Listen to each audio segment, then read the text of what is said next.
May I come in, sir? Aye. Morning, sir.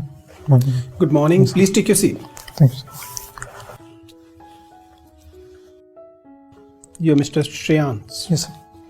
Shreyans, introduce yourself to board members. Good morning, everyone. I'm Shreyansh Kumat. I'm from Kishangarh, Rajasthan. I've completed my graduation from IIT Bombay in mechanical engineering. Thereafter, I worked with EY as a business consultant for around 2 years. And thereafter, I left it to prepare for UPSC. So, why somebody who's a IT graduate getting into civil services instead of getting into corporates? So, I was in corporate for 2 years. Yeah. And thereafter, I was looking what would be my next steps. And I was going through different opportunities that I can get. And I stumbled upon civil services, and it inspired me as a good next option, which can give me a wide gamut of opportunities and a platform in which I can contribute to the nation building as well and have a very, very prestigious job. So you stumbled upon this career. Yes. And it's very likely that after once you get into it, you'll stumble upon something else as well. I think within IAS, when I did the research, I talked to my seniors. They told me that within IAS you get a gamut of opportunities. Like you get to be in different, like in district administration, you can take deputation in the centers as well. So there are a wide range of opportunities within IAS and within other civil services which are there. So I don't think I'll have to look outwards. I can always look inwards within what are different ways I can contribute in the job while satisfying myself. I can see that you did your graduation from IIT Mumbai in mechanical engineering. Yes, sir. One of the subject which is available in civil services as optional. Yes. But you went on to choose anthropology. You never studied. So why this infidelity to your own discipline? So I would not say it is an infidelity. So it was more like when I started preparing for UPSC. At the time I consulted few seniors, and they told me that covering the 8 semesters of mechanical engineering would take a lot more time, and taking a humanities subject would help me in general studies as well. So that's why I started looking out for which humanities subject which can interest me a lot. So at that time I came upon Sapiens by Yuval Noah Harari. It's a book. So I read that, and like it was about the history of mankind, and like it got me really interested how we origined, and what we have today has a lot of civilizational history. And that is why I got interested into anthropology, and I thought this is the humanities subject that I can take. Okay. Shreyans, since you studied anthropology and you said you studied human development with great interest, tell me, what are anthropological bases of patriarchy?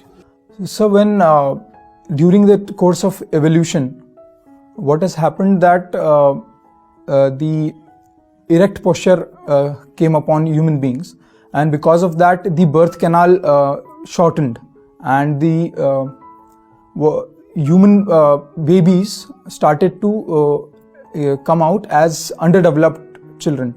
So the woman at that time had to take care of the children. So that particular thing led to a culture or a society in which division of labor had to happen. And in many society, that particular thing led to patriarchy. And you agree by the theory, or you believe there are some shortcomings in it? The theory as per se is valid for many societies, but there are many societies where we see matriarchy as well, or let's say egalitarian societies as well. So in some parts the theory is correct. If we agree to the main aspects of this theory, it appears that the cost of development of Homo sapiens into erectus and a big skull human being was born by women of the society. Yes. Do you believe that anthropology is unjust to women? I don't think so. Anthropology as such. Human development is unjust to women. That is how it has happened biologically, you can say. But now, with our rationality in the society, we are able to identify that such thing has happened, and now we are trying to make sure that all the injustices are taken care of and empowerment of women happens. But if we look at our role as society and as a political class against the women reservation bill in the parliament, it appears that we are not adequately prepared to compensate for what we did in the past. So I think the change will have to come from the society itself, and slowly, as we can see, there are social reformers who are pushing towards it, and we need to generate the consensus and the political will to ensure that the much needed thing is done. Do you believe if we had a women in the leadership position for say another 2 decades after Indira Gandhi, we might have been in a different pedestal on gender justice thing? So woman leader at the top would have given role models to many women, and they would have come out and made sure that they are able to get their rights. So that would have definitely helped. But at the top, it is one thing, but the movement has to come from the grassroots as well. So it has to be a balance of both. So that would have definitely helped. Thank you, Shreyans. Dr. Tan. Shreyans, continuing with your anthropology, seeing that you have special interest in it, tell me, what are the changes in cranial space from the starting of human species till now? So if we look at our ancestors, let's say the apes, they were having the cranial capacity of around 200 to 400 cubic centimeters. And currently what we have is around 1200 to 400 cubic centimeters. In between, there were Neanderthals who had cranial capacity of more than us. They are around 1500 cubic centimeters. Apart from that, how the shape of the skull has changed is that the prognathism has reduced. We now have flatter faces. Apart from that, you can say this is called the medulla. I am forgetting the term. So that has gone downward and backward. So earlier, what used to happen is an animal or an ape would have this. If this is the head, then this spinal cord will be like this.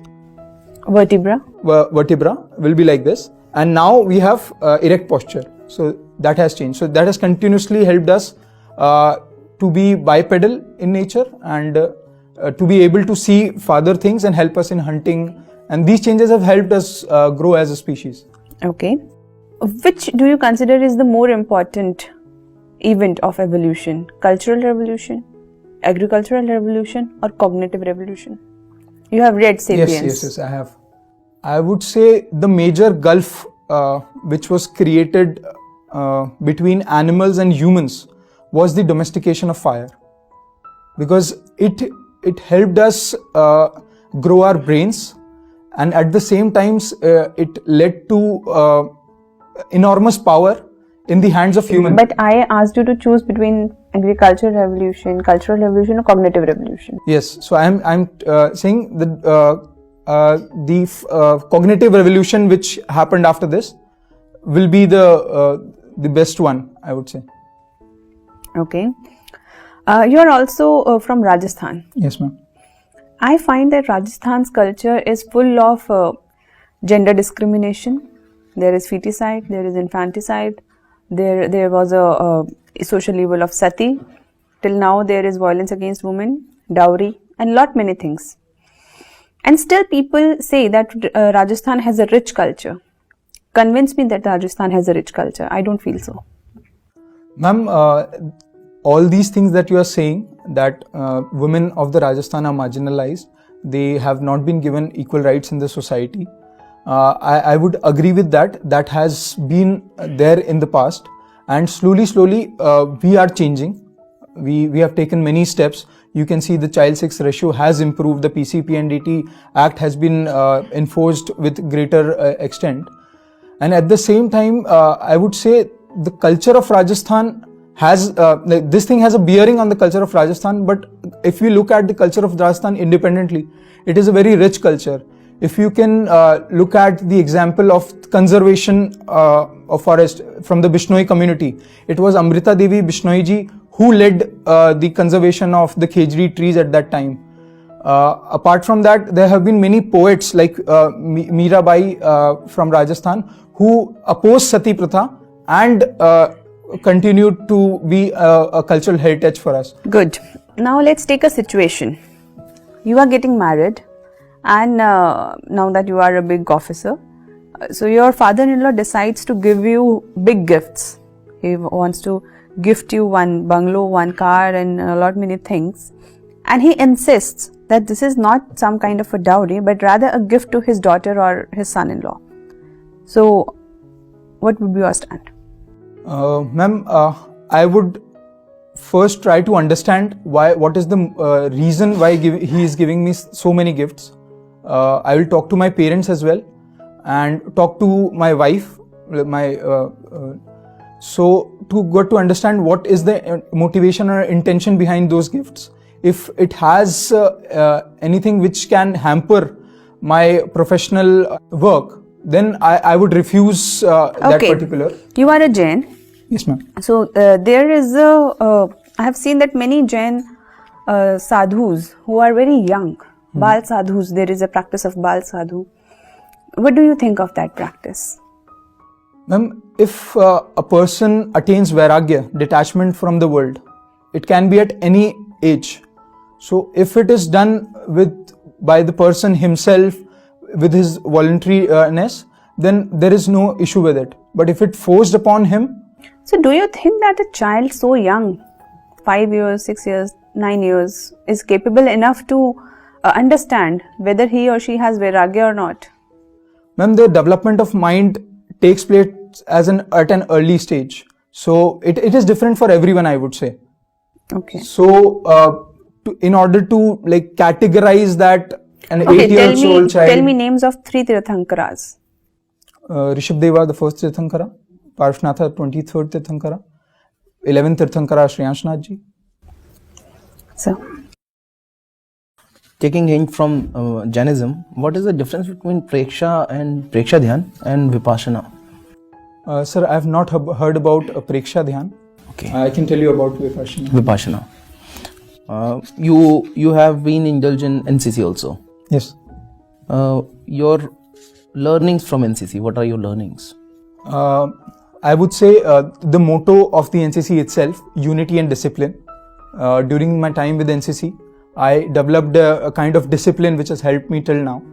Apart from that, there was teamwork and leadership skills which I get, and physical fitness and endurance, which was the part of the drill that we used to do. So, give me an example wherein you have used these skills of yours, that teamwork and leadership.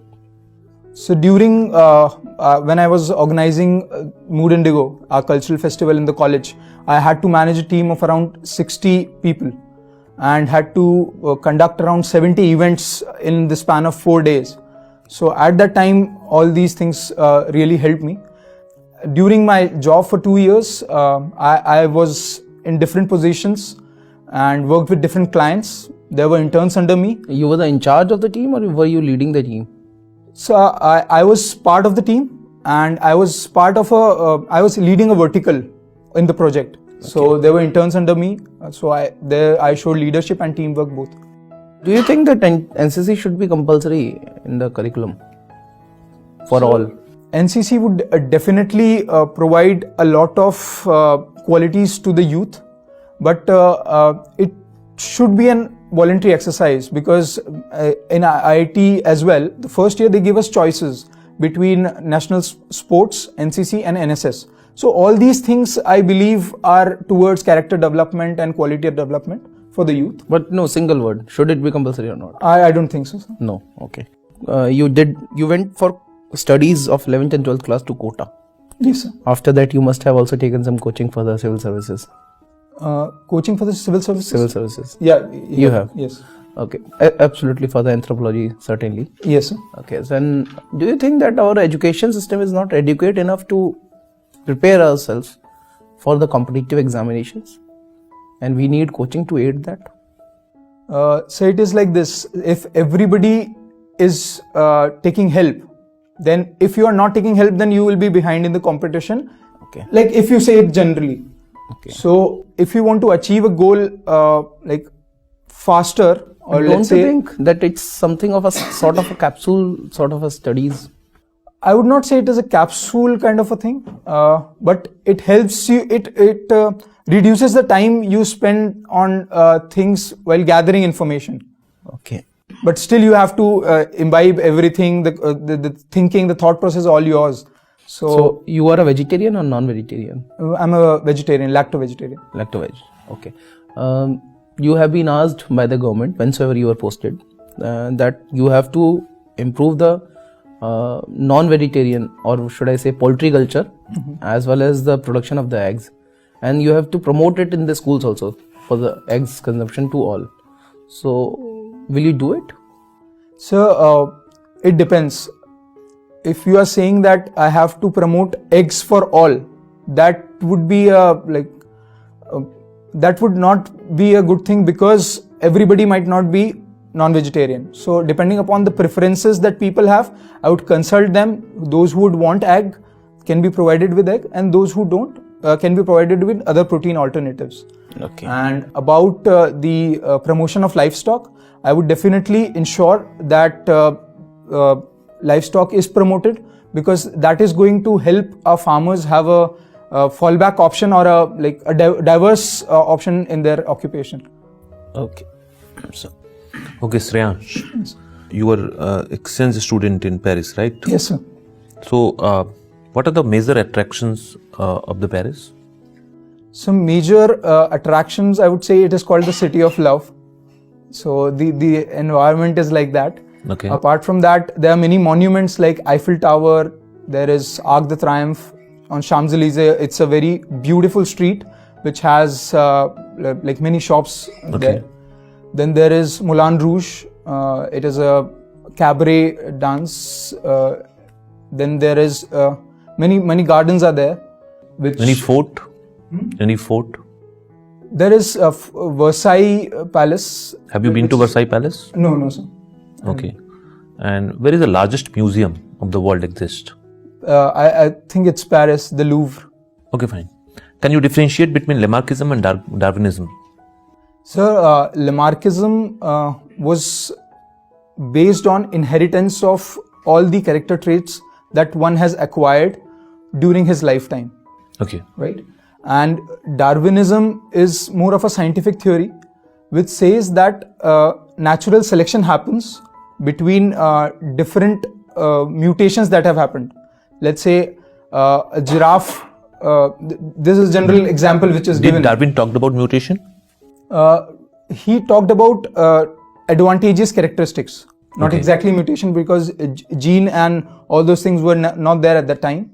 So he talked about advantageous characteristic which develops from one generation to another. He called it variations. Can you classify human being from phylum to species order? Phylum to species. I would try going up. Okay. Let's say the species is sapiens, genus is Homo sapiens, and then family would be Homopoidea. Okay, fine. Then Cerepithecoidea, the suborder, and the order would be primate order. What is the common between primata order? I mean, what are the characters which are common in primata? So it is you have two pectoral mammals, then there is penis pendulus, then there is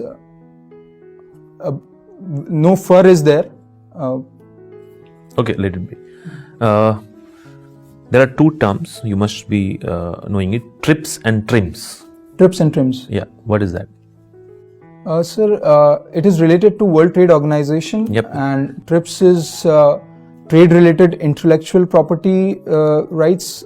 Yes. And what is related TRIMS? something. And TRIMS is trade-related investment measures, something like that. I'm not exactly sure about this. Okay. I mean, in Rajasthan, people a sect of people are very sentimental about black bucks. Yes. Why it is so? So black bucks are the part of the ecosystem which is there in Rajasthan, and I think this is the same community which I mentioned, which conserved the khejri trees during the initial Chipko movement which happened in Rajasthan. So they are very they worship black bucks and those trees because they are able to ensure that the ecosystem remains that way. So it is a provider of food to them, so that is why they worship. Black buck is provider of food? Not directly, but in a way it maintains the ecosystem. It is, you can say, the ecotone. I'm forgetting that particular term. Okay. Automation and manual labor. What would you support in industry? In industry, Yeah.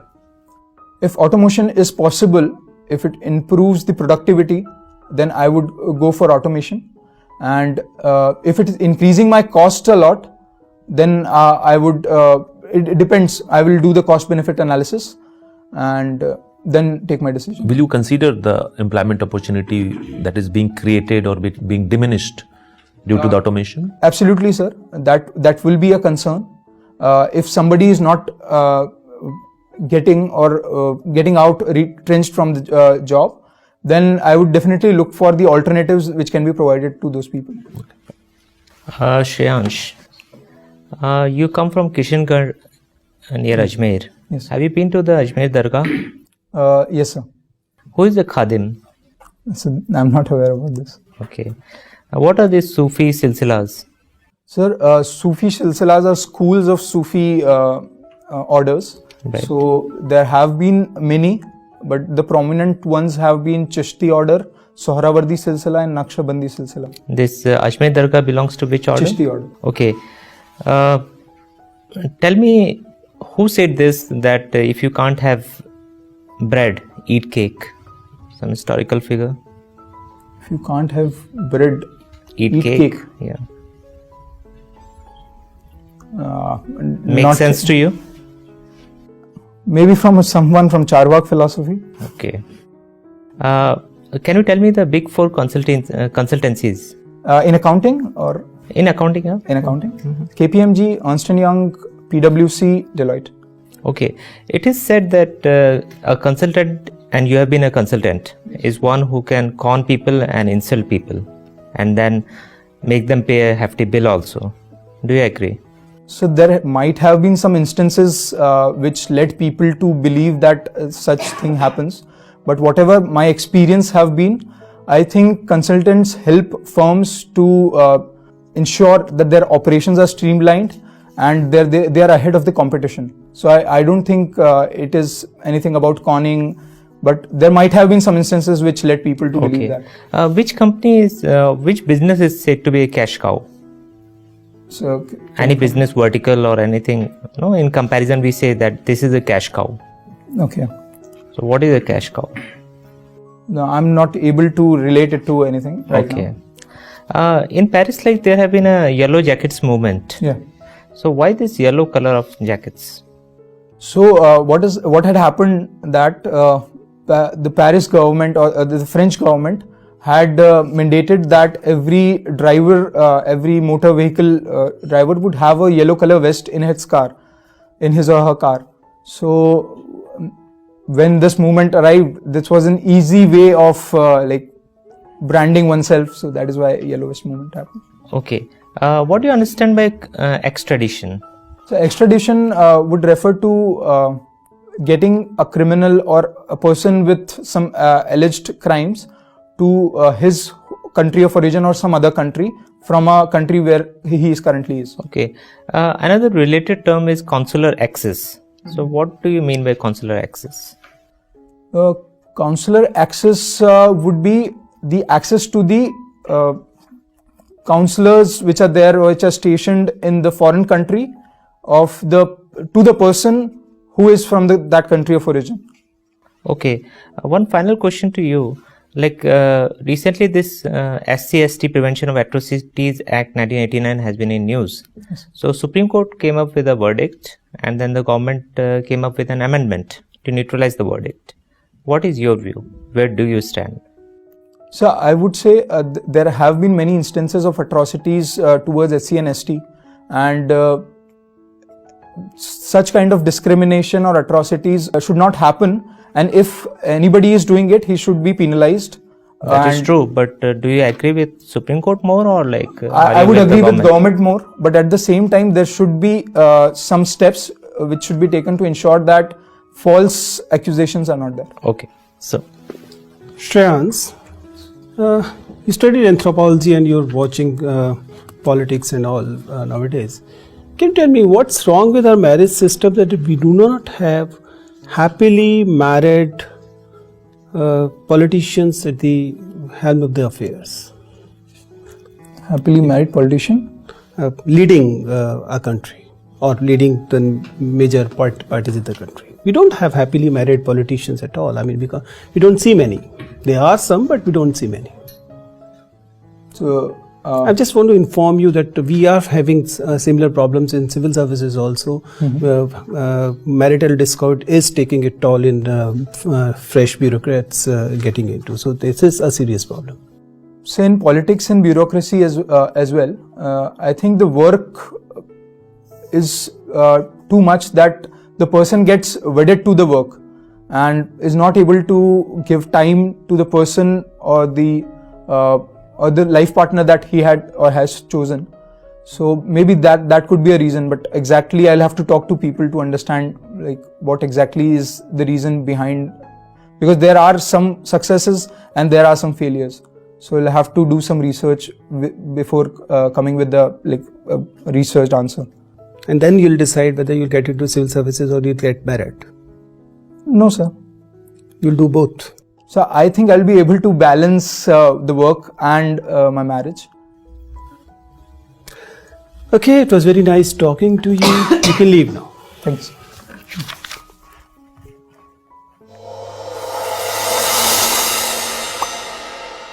आइए श्रेयांश बैठिए. Okay, so what's your take? How do you rate your own performance in the interview? So I think I would have to study a little more.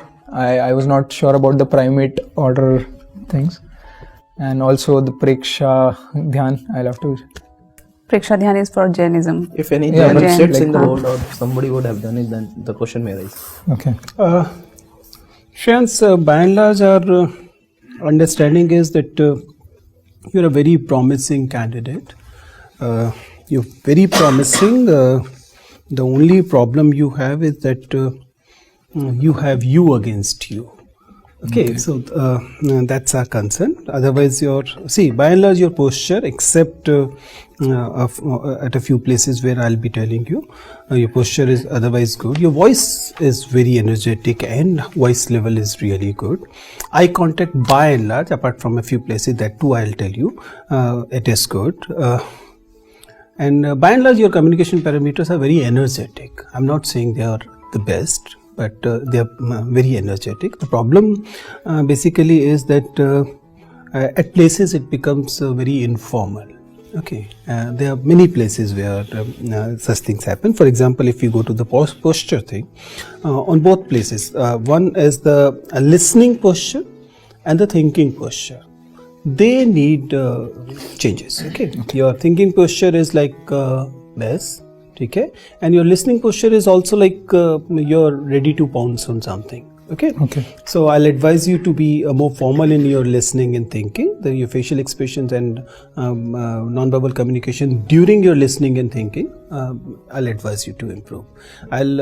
My biggest advice will be that please look at your video, which will be given to you by email probably twice. One is with voice and one after you mute it. Okay. Especially look at it how you look when you mute it. Okay, because your non-verbal communication, there are areas where I am sure you would like to improve.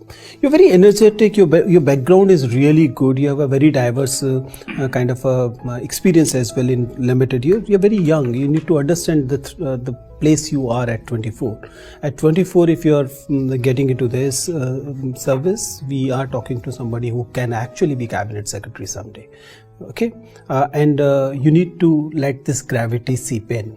That's the gravity of the situation right now.